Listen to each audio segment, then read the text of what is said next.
हा विठ्ठल कसा आहे? मराठी माणसासारखा साधा आहे, कष्टकरी माणसासारखा. कांबळ खांदी वाहन पायी डोईस मुंडासे, श्यामल रंगी सान रूपते साधेपण भासे. आत्ताच आपण मूर्ती पाहिली. माझा मराठाची बोल कवतुके परी अमृतातेही पैजा जिंके, असं म्हणणारे ज्ञानेश्वर महाराज.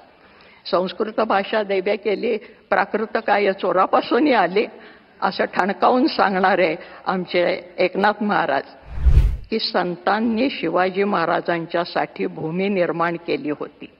कारण मराठी भाषा जी टिकवली ती संतांनी टिकवली. भाषा ही प्रत्यक्ष जीवनात असावी लागते, कारण भाषा ही एक जैविक अशी गोष्ट आहे, जिवंत. ज्या दिवशी आईने पहिली ओवी आपल्या बाळाला म्हटली असेल त्या दिवशी मराठी भाषा जन्माला आली.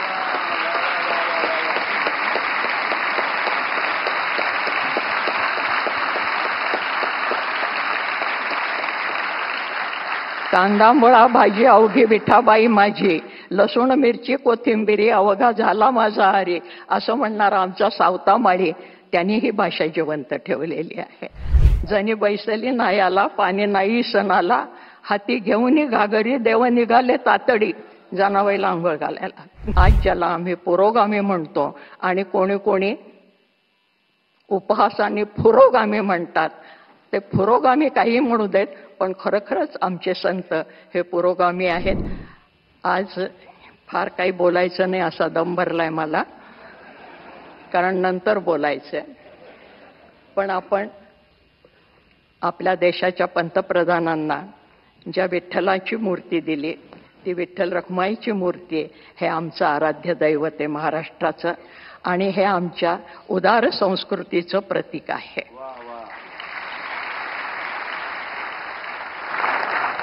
कारण हा विठ्ठल आला कुठून? कानडावो विठ्ठलू कर्नाटको. कर्नाटकातनं आला, महाराष्ट्रामध्ये स्थिर झाला, आणि आजही वारीसाठी जी मंडळी येतात ती नुसती मराठी मंडळी नसतात. महाराष्ट्र, कर्नाटक, तेलंगणापासून ही सगळी मंडळी विठ्ठलाकडे येत असतात. हा विठ्ठल कसा आहे? मराठी माणसासारखा साधा आहे, कष्टकरी माणसासारखा. कांबळ खांदी वाहन पायी डोईस मुंडासे, श्यामल रंगी सान रूपते साधेपण भासे. आत्ताच आपण मूर्ती पाहिली. गोऱ्या रंगाची त्याला हौस नाही, सावळाच येतो. आणि सावळा नुसता नाही, काळा सावळा आहे.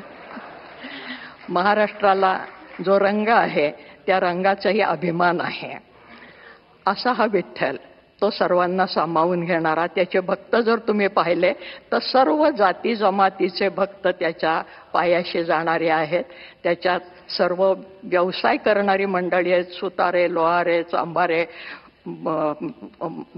गावकुसाबाहेरची मंडळी आहेत.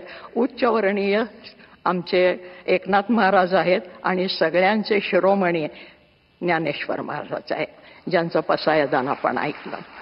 या प्रत्येकाने या मराठीची स्तुती केलेली आहे, हे आपल्याला माहीत आहे. माझा मराठाची बोल कवतुके परी अमृतातेही पैजा जिंके, असं म्हणणारे ज्ञानेश्वर महाराज.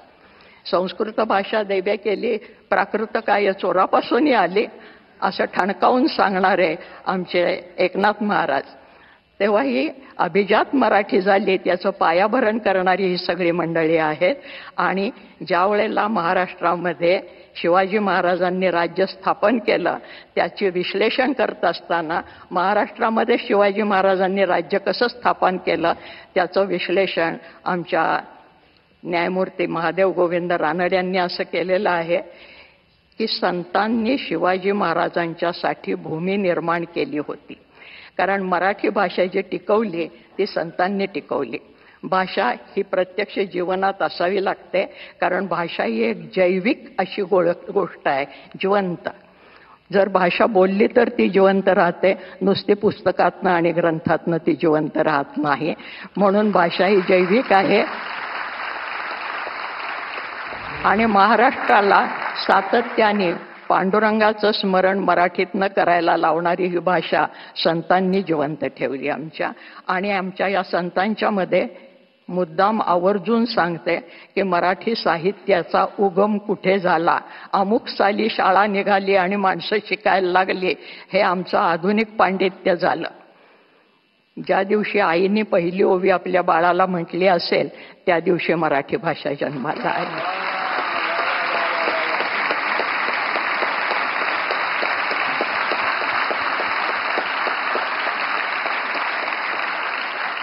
कांदा मुळा भाजी अवघी विठाबाई माझी, लसूण मिरची कोथिंबिरी अवघा झाला माझा हरी, असं म्हणणारा आमचा सावता माळी त्यांनी ही भाषा जिवंत ठेवलेली आहे.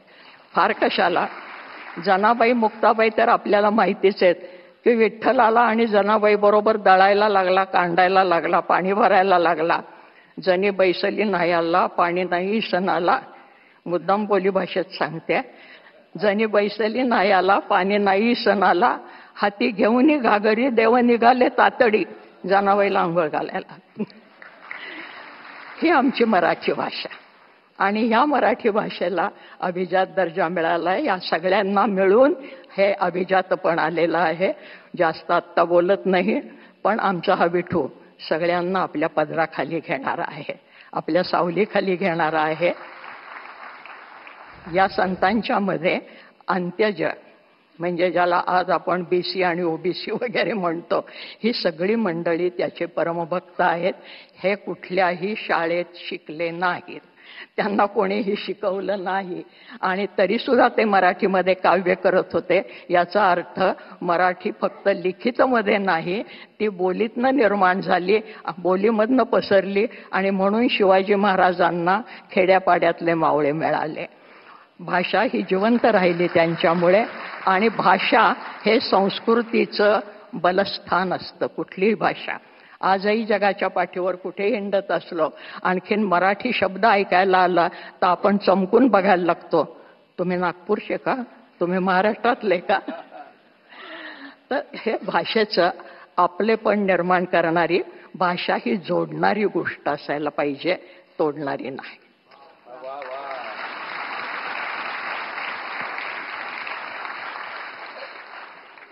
पंतप्रधान महाशय हे महाराष्ट्राचं प्रतीक म्हणून आपल्याला दिलेलं आहे की ही भाषा जोडणारी आहे. याच्यापेक्षा आत्ता मी जास्त बोलत नाही, कारण संत साहित्याने आम्हाला शिकवलंय. पण अंत्यज स्त्रिया सुद्धा आमच्या बोलत होत्या आणि आज ज्याला आम्ही पुरोगामी म्हणतो आणि कोणी कोणी उपहासाने पुरोगामी म्हणतात, ते पुरोगामी काही म्हणू देत, पण खरोखरच आमचे संत हे पुरोगामी आहेत. त्याचे उदाहरणं जात पात पक्ष पंथ स्त्री पुरुष भेदाच्या पलीकडे.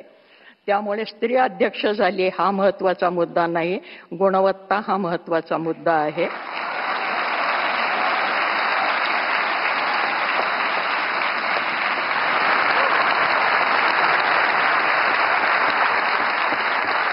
आणि म्हणून दिल्लीचं तख्त राखणारा महाराष्ट्र माझा हा साहित्यातनं जिवंत राहिलेला आहे, कर्तबगारीतनं जिवंत राहिलेला आहे. ज्या ठिकाणी संमेलन होतं आहे त्या ठिकाणी मराठी माणसांनी एकदा छावणी टाकलेली आहे. हा सगळा इतिहास आपल्याला माहिती आहे. या संमेलनाचा 70 वर्षापूर्वी जे लक्ष्मण शास्त्री जोशी अध्यक्ष होते, त्यांना मी गुरुस्थानी मानते. त्यांचा सहवास मला काही काळ लाभला, त्यांच्याबरोबर मी काही काळ काम केलं विश्वकोशामध्ये, याचाही मला अभिमान आहे.